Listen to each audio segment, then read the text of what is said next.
Sir Himu আমাকে অনেক disturb করতেছে। বাহ কি অপূর্ব, একে তো আরেকজনকে লিখতে দিচ্ছেন না, তার উপরে আপনি ধপধপে একটা সাদা খাতা নিয়ে বসে আছেন। আপনি পরীক্ষা দিতে আসছেন কেন? এক্ষুনি আমার ক্লাসরুম থেকে বেরো যাও, বেরো যাও, গেট আউট, গেট আউট। কিরে সমস্যা কি? ডাকি শুনুস না বাপ বাড়ছে। আজকে এক্সামের মধ্যে দেখাইতে বললাম, কি বললি তুই? আমরা এক ক্লাসে পড়ি, ডাক দিস একটু দেখাবি না?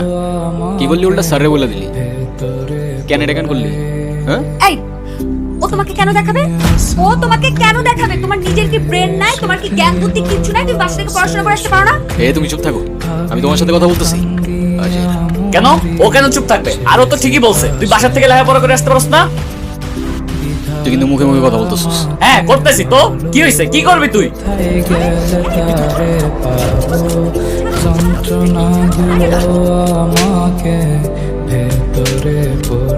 এই চল।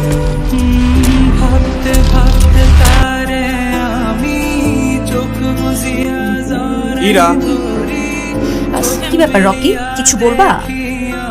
তুমি জানো না কি বলবো? শোনো, আমি তোমাকে আগেও বলছি, এখন আবার বলছি, তোমাকে আমি পছন্দ করি না আর কোনোদিন করবো না, বাস শেষ। যেহেতু করবাই না, প্রেম করে যেটা করতাম সেটা করে ফেলি। এই, কি আশ্চর্য! হা,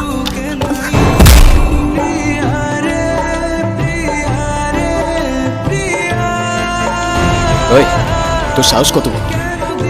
একটা মেয়ের সম্মান কই থাকে তুই জানোস না?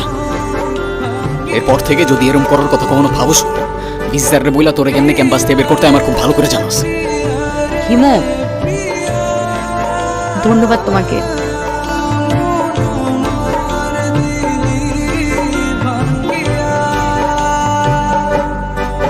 এই হিমু শোনো না। কি হয়েছে? তুমি আমার রাস্তা আটকাচ্ছ কেন? তোমার সাথে আমার কোনো কথা নাই। এই দিনের ব্যবহারের জন্য আমি এক্সট্রিমলি সরি। সরি। আচ্ছা ঠিক আছে, মাফ করলাম। তাহলে আমার একটা শর্ত আছে। শর্ত? কি শর্ত? শর্তটা হচ্ছে তুমি আজকে আমাকে সারাদিন নিয়ে ঘুরবে, ঠিক আছে? তোমায় নিয়ে ঘুরতে আমার কোনো প্রবলেম নাই, কিন্তু আমার একটা শর্ত আছে। তোমার শর্ত? ওকে, বলো কি শর্ত?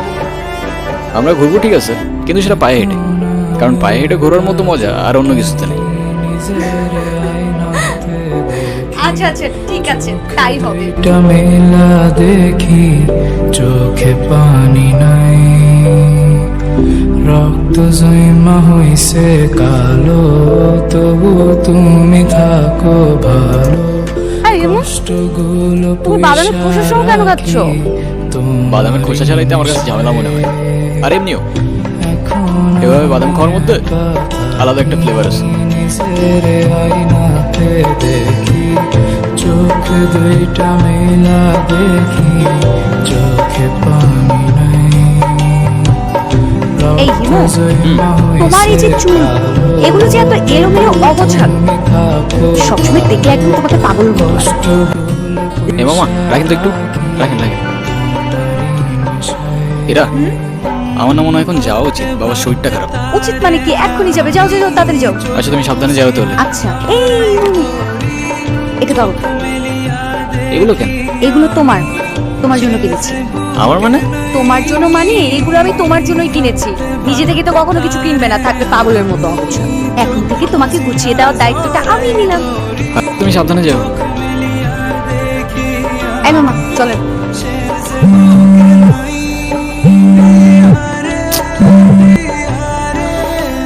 Hello Himu, good morning. কি ব্যাপার এত সকাল সকাল কল দিছো কেন?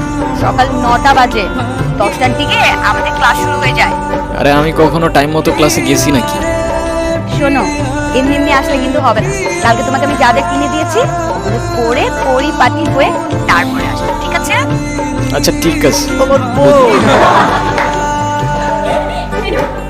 কিরে কি নিয়ে হাসাহাসি করতেছিস তোরা? আমি তো কিচ্ছু বুঝতেছি না, যে কিনা ঠিক মতো কখনো ক্যাম্পাসে আসে না, সে আজকে ক্লাস টাইমের আগে ক্যাম্পাসে এসে হাজির। মানে কিছু বুঝতেছি না আমি। তোর এই জাদুর রহস্যটা কি বলতো আমারে?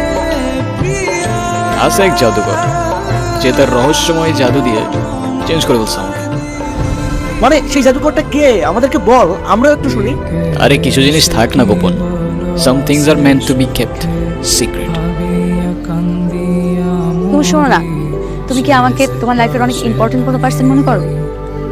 আচ্ছা শোনো, আমরা যখন আমাদের সময় কাউকে দিই, আমরা আমাদের লাইফ থেকে একটা অংশ তাদেরকে দিয়ে দিই, যেটা আমরা কখনোই ফেরত পাবো না।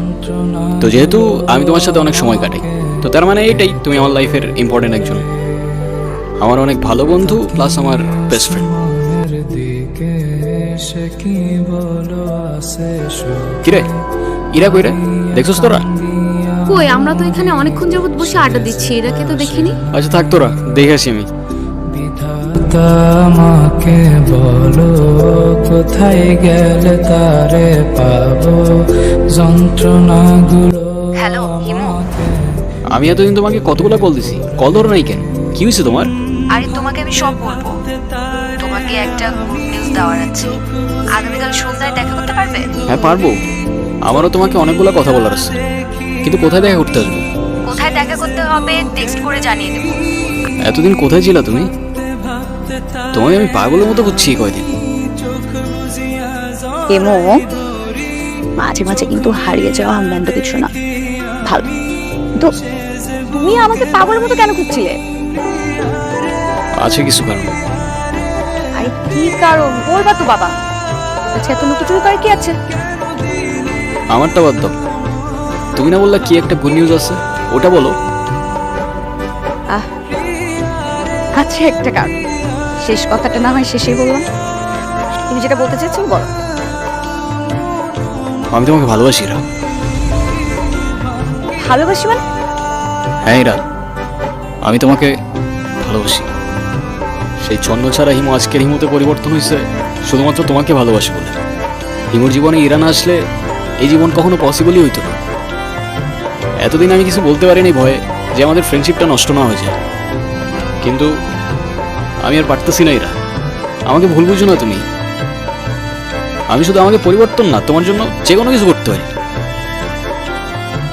I love you Ira. দেখো ইমো, আমি তোমাকে আমার ফ্রেন্ড ছাড়া কখনোই কিছু ভাবিনি। আরে আমরা একসাথে ঘুরতাম, আড্ডা দিতাম, আমরা অনেক বেশি ফ্রি ছিলাম। দেখো এটা না যে আমি তোমাকে ভালোবাসতাম, রাইট? আর তাছাড়া ইমো, আমার বিয়ে ঠিক হয়ে গেছে, আর এই কথাটাই আমি তোমাকে বলতে এসেছি। আজকের পর থেকে আর কোনো দিন তুমি আমার লাইফে ব্যাঘাত ঘটাবে না। আমাদের আর কোনোদিন দেখা হবে না, এটাই আমাদের শেষ দেখা। ভালো থেকো। নিজের আয়নাতে দেখি, চোখ দুইটা মেলা দেখি, চোখে পানি নাই। কি ব্যাপার, ওদিকে তাকিয়ে কি দেখছো? আমিও যে তোমাকে অনেক ভালোবাসতাম। যেদিন শেষবারের মতো তুমি আমি পার্কে বসে খোসা বাদাম খেয়েছিলাম, সেদিন বাসায় গিয়ে দেখি পাত্রপক্ষ আমাকে দেখতে এসেছে। আমার বাবা অনেক অসুস্থ হয়ে পড়েছিল হঠাৎ। তার শেষ ইচ্ছে ছিল নিজের হাতে আমাকে বিয়ে দিয়ে যাবেন।